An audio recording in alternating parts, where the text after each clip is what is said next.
morning, my wonderful children. How are you all? Hope you all are good and studying properly. Welcome to your social science class with your teacher Jyoti Arya. So, here we are with our new chapter, that is chapter number 8, our government. By the end of this chapter, you all will be able to know what is a government, the three levels of government in India, and to describe its structure.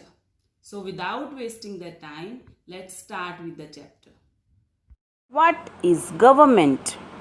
You have heard people talk about government and politics. But what does that mean? Let's back up a bit. First, what is a country?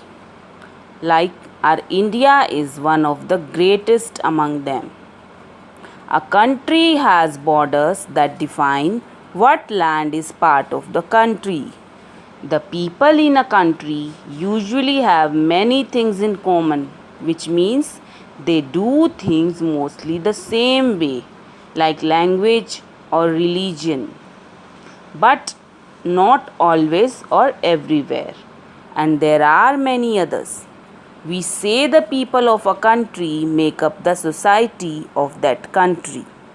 People in a society generally want to help each other and cooperate, but not always.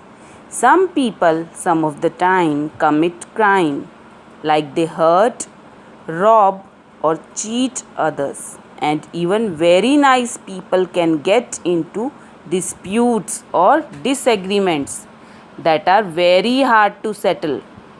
A whole society or the people of a country can face invasion, where other people come in and fight to take over the country.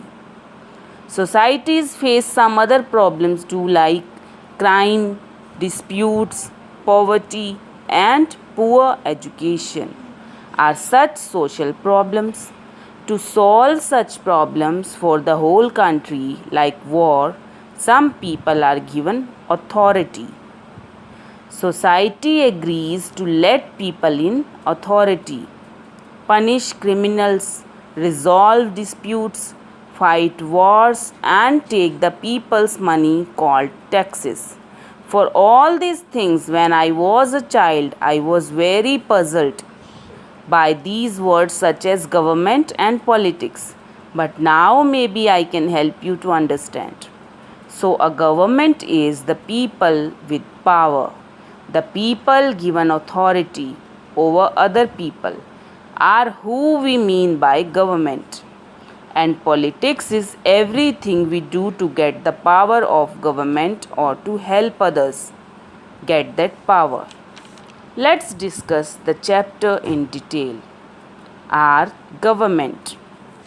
Children, as you know, India is a huge country. It is not possible for a single government to look after the entire country properly. So, the Indian government works at different levels, at the local level, at the level of the state, and at the national level.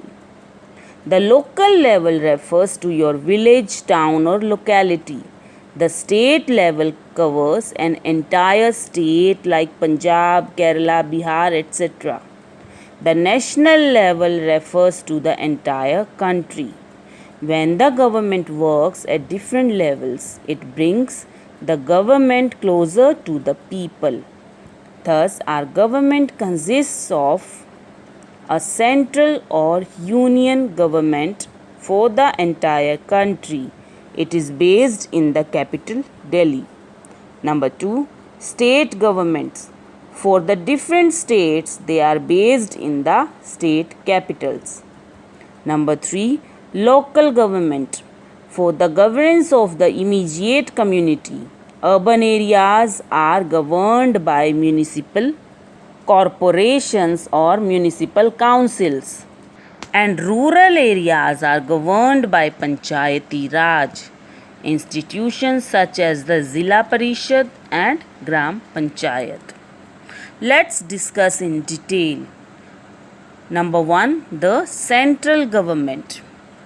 Making laws for the country and seeing that they are implemented is the main responsibility of the central government. The main law-making body of the country is the parliament. The parliament consists of two houses. Number 1, the Lok Sabha.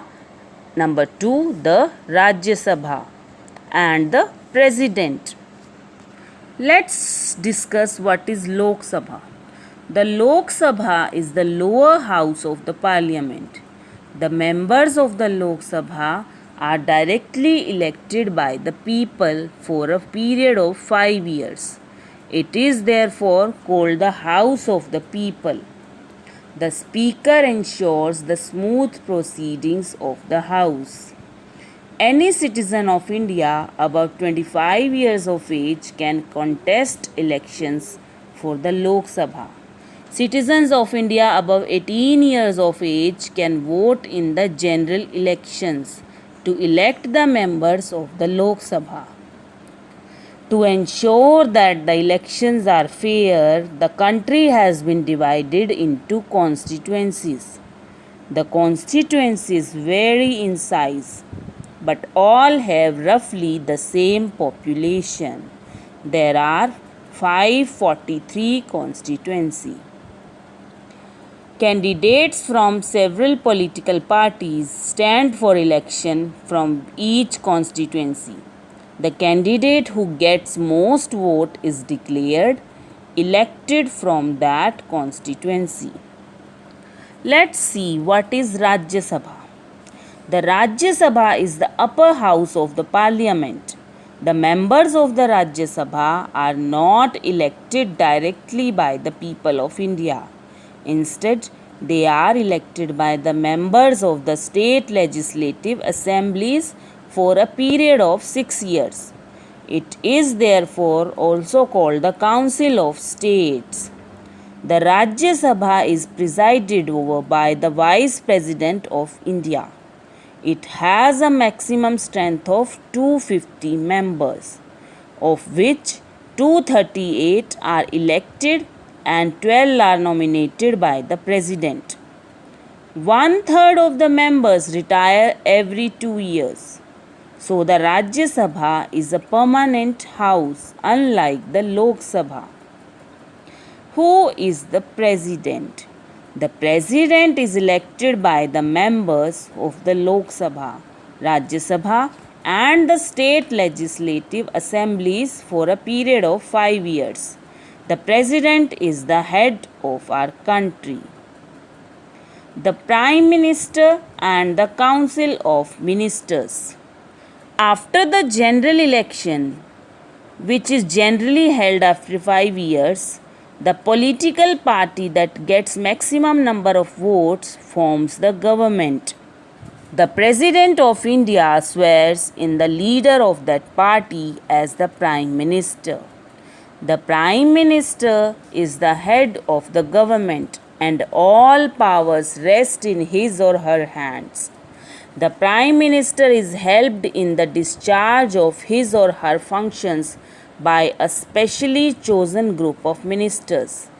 These ministers look after separate departments of the government, such as defense, health, agriculture, industry, and finance.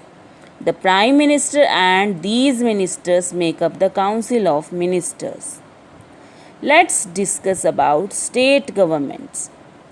Laws for each state are made by the state legislative assemblies. Their members are directly elected by the people of the state for 5 years. The head of the state government is the chief minister. The chief minister chooses his or her council of ministers to help him or her run by the government. The head of each state is the governor. He or she is appointed by the President of India. Let's see what are the courts. If any citizen of India feels that his or her fundamental rights are being denied, he or she can approach the courts for justice. The Supreme Court at New Delhi is the highest court of the country. Its decision on any matter is final. The highest court in a state is the High Court. There are district courts at the district levels. So I hope the topic is clear to everybody. But still, to make it more clear, just read the chapter thoroughly and study properly. Till our next video. Okay? Take care and goodbye.